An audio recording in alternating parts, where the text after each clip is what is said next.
Assalamualaikum warahmatullahi wabarakatuh. Sampurasun. Puji sinareng syukur urang sanggakeun kehadirat Allah Subhanahu wa taala. Dina kasempatan ieu urang tiasa kempel dina kaayaan sehat wal afiat. Sholawat miwah salam mugi tetep dilimpah curahkeun ka junjungan urang sadaya Nabi Muhammad sallallahu alaihi wasallam. Teu hilap ka para kulawargina, para sahabatna, oge ka urang sadaya salaku umatna. Hadirin anu dipika hormat, dina ieu waktos simkuring bade ngadugikeun pentingna ngajagi kabersihan diri jeung lingkungan.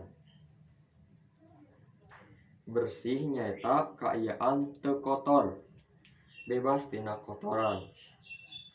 Contoh ngajagi kabersihan lingkungan diantarana micen sampah di tempatna. Margi lamun urang micen runtah, gagabah tiasa nyebabkeun caah. Salajengna ngalaksanakeun kagiatan gotong royong. Kagiatan gotong royong kedah urang pigawe supados lingkungan angger bersih.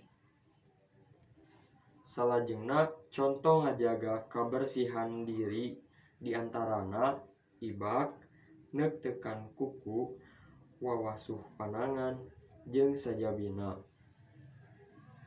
Naha ngajage kabersihan diri jeung lingkungan teh penting, sabab diri arurang lamun teu dijaga bisa keuna panyakit.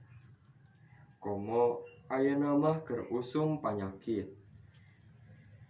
Lingkungan ge penting arurang jagi, sabab lamun teu dijagi bakal ngakibatkeun kaawonan ka arurang.